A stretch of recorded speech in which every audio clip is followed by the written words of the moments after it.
Hi అండి, నమస్తే. Welcome to my channel Andhra Odisha రుచులు.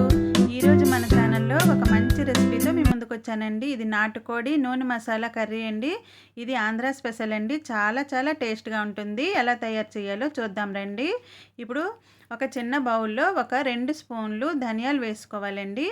ఇంకా ఒక 4 యాలక్కాయలు, ఇంకా అనాస పువ్వు 1 స్పూను, ఇంకా దాల్చిన చెక్క 1 ఇంచు, లవంగులు కొద్దిగా, అల్లం ముక్క 1 ఇంచు వరకు వేసుకోవాలి. వెల్లుల్లి ఒక చిన్న పాయను వేసుకోవాలి. 1 స్పూన్ వరకు గసగసాలు వేసుకోవాలి. ఇంకా కర్బూజా సీడ్స్ ఉంటాయి కదా, వాటర్ మెలన్ సీడ్స్, అది 1 స్పూన్ వరకు వేసుకోవాలండి. ఇప్పుడు పొయ్యి మీద బాండీ పెట్టుకొని కొద్దిగా ఆయిల్ వేసుకొని ఈ మసాలాలు అన్నింటినీ చిన్న మంట పైన ఫ్రై చేసుకోవాలండి. ఈ మసాలాలను చిన్న మంట పైన ఫ్రై చేసుకుంటే ఆ టేస్ట్ చాలా బాగుంటుందండి. ఈ మసాలాలు కనుక మాడిపోతే మనకి కర్రీ అనేది టేస్ట్గా రాదు. అందుకే చిన్న మంట పైన చక్కగా వేయించుకుంటేనే బాగుంటుంది. ఈ కర్రీకి మసాలాలు ఇలా నూనెలోన వేయించుకుంటేనే బాగుంటుందండి, టేస్ట్గా ఉంటుంది. మసాలాలు ఇప్పుడు వేగిపోయాయి. ఇప్పుడు తీసి మిక్సీ జార్లో వేసి చల్లారి పెట్టుకుందాం. ఇప్పుడు అదే బాండీలో కొద్దిగా ఆయిల్ వేసుకొని ఉల్లిపాయ ముక్కలు వేసుకోవాలండి. మీడియం సైజు ఉల్లిపాయలను నేను 3 ఉల్లిపాయలు వేస్తున్నానండి. ఉల్లిపాయలను కూడా చిన్న మంట పైన ఉల్లిపాయలను చక్కగా వేయించుకోవాలండి. కొద్దిగా కలర్ వస్తే మనకి సరిపోతుంది. ఈలోగా మనం పక్కన కుక్కర్ పెట్టుకొని కొద్దిగా ఆయిల్ వేసుకోవాలండి. ఆయిల్ కాస్త హీట్ అయ్యాక కొద్దిగా తేజపత్రి వేసుకోవాలి. నేనైతే 1/2 కిలో వరకు నాటుకోడిని తీసుకున్నానండి. ఇక్కడ చక్కగా 2-3 సార్లు వాష్ చేసుకోవాలి. ఇప్పుడు ఇందులో ఈ నాటుకోడిని మొత్తం వేసుకోవాలండి. ఇందులో కాస్త పసుపు వేసుకోవాలి.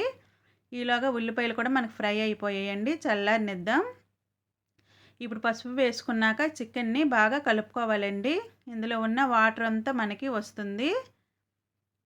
అందాక చిన్న మంట పైన ఇది మనం వేగనిద్దామండి చికెన్ని. ఇప్పుడు మసాలాలు మనం ఆడించుకుందామండి. మెత్తని పేస్ట్లా చేసుకోవాలి. ఇది అయ్యాక ఇందులో మనం ఉల్లిపాయలను కూడా వేసుకొని మెత్తని పేస్ట్ చేసి పక్కన పెట్టుకోవాలి. చూసారు కదా, ఇలా మెత్తగా అయితే సరిపోతుందండి. ఇప్పుడు చికెన్లో కూడా చూడండి వాటర్ అయితే ఎంత వచ్చింది.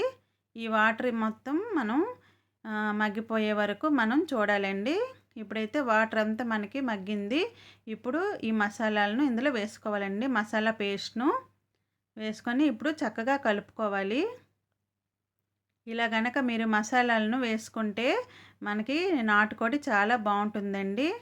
మనకి ఇప్పుడు రుచికి తగ్గట్ట కారం వేసుకోవాలండి. నేను కాశ్మీరీ మిర్చి పౌడర్ వేసుకున్నాను, మామూలు మిర్చి పౌడర్ కూడా వేసుకున్నానండి.